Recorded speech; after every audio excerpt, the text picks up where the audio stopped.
So Start us off. What we're talking about how to win friends and influence people. What is the first thing that Mr. Carnegie says about how to win people to your way of thinking? Which another way of saying that is how to influence people. how to win people to your way of thinking, right? And so usually when you're wanting to get someone to think the way you want to think, right, it usually turns out to be like, first it starts as a discourse, a discussion, Right. then slowly becomes a debate.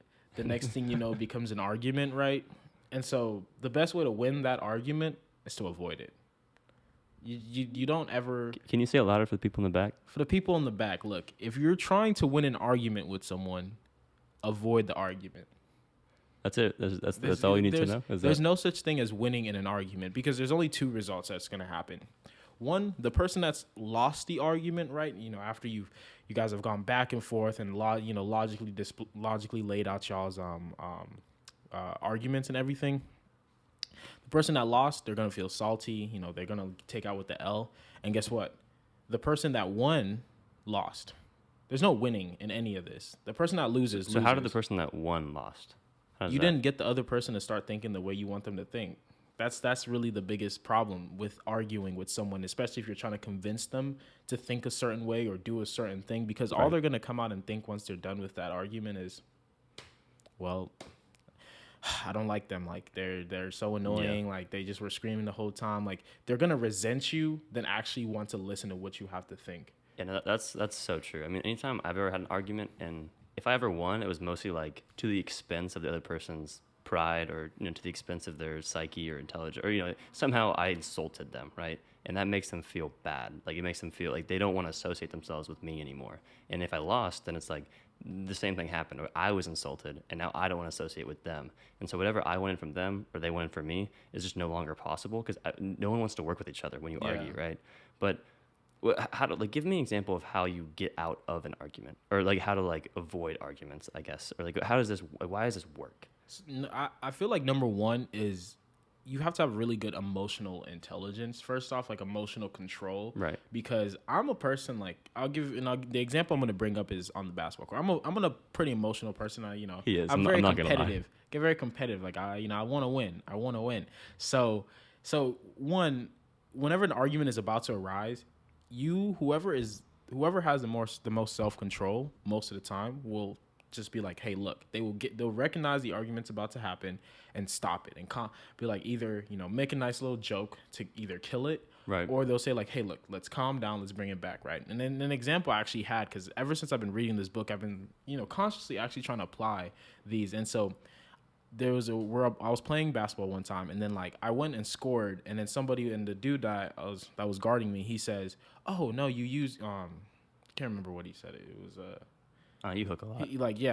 He said I hook, and then Ben saying I hook a lot. This just professional. Somewhat. This pro level. There's different moves. There's different levels to the game.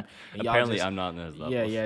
Y'all just don't realize the game is physical. There's a lot of little things you do. But moving forward, so he goes, man, that bucket shouldn't count. That bucket should count. And at first, me being me, I was like, man, what are you talking about? And then as soon as it came out and I screamed, and then I said in my last little words, I was just like, man, what are you talking about? And then I stopped, and I was like, actually, wait. I grabbed the ball and I was like, let's talk about this. Actually, and I walked over to him. I was like, look, let's talk about this. I will give you the ball. Let's talk about why you think that's, that was illegal or whatever. And then I was like, I looked to everyone that was around, and I was like, do you guys agree? And at that point, once he saw that I was willing to communicate about it, he was just like, I was willing to talk it out and not just argue and scream. He was like, you know what, you can have it. It's fine. Whatever. We'll move on to the next play. That's how it works. So and to me, to really avoid an argument, it's one, to be able to recognize that an argument's going to happen, and then two, having the emotional control to take a step back and then try to either just completely not talk about it if it's not an important argument, or, be able to bring it back to a discussion. Right. And what you said there, this is a total side note, but this tactic is going to work really well if you're in a relationship, dudes. So your lady might try to bring in some emotional stuff, whenever you're arguing. They always do that. Maybe I'm just being it no, they always do but that. It feels like they do that, right? So just make sure, bring it back down to a discussion, and then you're just talking about the points. You're not talking about emotions or whatever, because that's when it gets out of hand, and then she wins, and then you're done. Great quote in the book that like once I read it, I literally stopped everything I was doing and I like posted it on my Instagram. Well, hold on. We need a moment of silence for this. What? Silence? All right, hit us with it. I can't remember off the top of my head. Like in the way there was an amazing quote that I heard it, and but it was stopped super and long. I thought about it, and now long. Okay, I can't remember it. It's amazing. It's perfect. So for those that are listening, we have the book displayed in the back, and I'm gonna go find it. But once you're talking about the next point, I'm gonna go look for it. But it had to do with the thing of like when there's two people screaming, no one's communicating. And this has to do with like relationships, talking about couples. Like when two couples start screaming, that it was like this one couple promised to themselves, when one person starts screaming, then the other person will just shut up. Because if two people are screaming, no one's listening. Yeah. And maybe it had to do with his like wanting to be a better listener, but I think that's so huge. That is huge. That's like that just that simple idea of like the other person starts screaming, like yes, the person in you wants to just scream back and let them have it, but if you just be quiet, just listen to them, let them get it all out, actually hear out what they're screaming about. Some of it is obviously emotionally driven, another one's is actually their underlying argument. You hear that, and then you hear it, and then you go okay, and then you then say your point calmly. So someone has to be in that party, or both parties have to recognize that like that's the only way you're ever going to actually conclude. You need to bring it back down to a discussion. Bring it back down to a discussion. I think we've hit home. Yeah, we've hit home. We maybe spent a little too much time. But I think on like don't argue, that one is like really. It huge, is really though. huge. It's huge. I can't remember who said last thing on this, but it was this saying that says from a distance, it's hard to tell who the fool is when two people are arguing. I feel like I didn't say it the right way. I know because there's a much clever it sounds very nice, but the idea is if you're looking at a distance and you see two people screaming, you're not going to know who's right or wrong. You're not going to know who the fool is here because they both look like fools screaming on the street.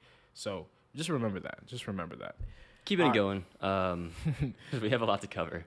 The next thing I want to go over is this is so simple. It's so effective. You should know this. If you are wrong, admit it quickly. Emphatically. Okay? People know this, but the ego won't let them. Yeah, that's the core of this point right here. Exactly what Mel said. You need, honestly, to just get over your ego and your self-pride in the sense that not every idea that you have is 100% true. Okay, if you think that, then I can assure you you're wrong. Without a doubt, you're wrong. And just know that like no one is perfect. So that, realize that admitting you're wrong is not admittance to. It's not like some defect with you. That's not what's happening here. It's actually, it takes a lot of courage to say, hey, I'm wrong. I'm sorry. I admit you're right. Please now can I learn from my mistake, and can you help me understand why I was wrong? And that's where you should be. And you'll learn so much more from that. And think about it this way. Let's say that you got in this argument with someone else, or in the realm of argument, you got in this argument, right? And then you realize afterwards, y'all may not have finished or blah blah blah, whatever. You finish it, whatever. You realize that you were wrong, right? And so most people usually after having an argument with someone and then realizing themselves they're wrong, they're not gonna want to admit that they were wrong, right? And so, you get back to that other person and then there's a little bit of tension. But imagine you're about to either, you guys are about to either continue that argument, but you walk up and openly admit hey, I was wrong, right? And that person's ready to have another argument. They're it's like that the Cowboys thing when they're on a standoff. Hand on the hip. He's just ready, and then you just actually, drop your hand and say, hey man, you won. It takes people so off guard because they're so ready to be hostile, but as soon as they see you show that vulnerability, or you show that you admit that you're wrong, then they start to become actually more sympathetic to your point. And I think to your point as well, building off what you said, is that it really creates a lot of respect for the future in the sense that this person's willing to admit that they're wrong. That means they're not searching to be right. They're searching for the best idea. And that is someone that I want to work with because that will help me and us and our team or whoever I'm working with get the best, of idea, what I'm trying to say. Yeah, no, exactly. So that's kind of one other way to frame it. It helps you a lot in the future. And a sub note on this is because Dale, he brings in a lot of ideas. There's a Yeah. lot of other principles you don't mention that really are like the same thing or reinforce the same He says a lot of idea. the same things, but like in a different way. But one of them is show respect. Show respect for the other person's opinions. Never say you're wrong. You broke that principle. Come on, Ben. You just told the audience they were wrong. You guys aren't wrong. You're just not right. Okay. You're massively incorrect. So You're massively incorrect. But this again just goes with like a quickly admitting and like that you're wrong and everything. Right. So one, you don't ever this is all in the sense of an argument. If you're in an argument with someone, you should never like if you're trying to change someone's point of view or think like you should never tell them they're wrong, because as soon as you tell them they're wrong, they're defensive. They become defensive. And once you have someone in a defensive state, that means that they're closed-minded right now. And nothing that you say will penetrate that wall of their defenses. And it doesn't matter if you're completely right. They're not going to understand what you're saying or be open to what you're saying. Really? So you just want to make sure you soften it up. Yeah, butter them up. Butter them up. But like in a sincere way. To be number one, sincere. Like, so that simply means like to really summarize this is if you're trying to have a discussion with someone, if they say something that's wrong, do not just flat out go like, you're wrong, right? You want to let them know like, hey, look, what you were saying was interesting, and give them an approach. You want to come in, just letting them know like, hey, I'm not saying that you're 100% right, but give them a different way of thinking. Right. And then, if it turns into an argument, you feel it heading that way, calm it down. Yeah. Calm it down. And then if you're wrong, simply admit you're wrong. And in most debates, most things, most discussions, you will more likely win or be on the winning side of that.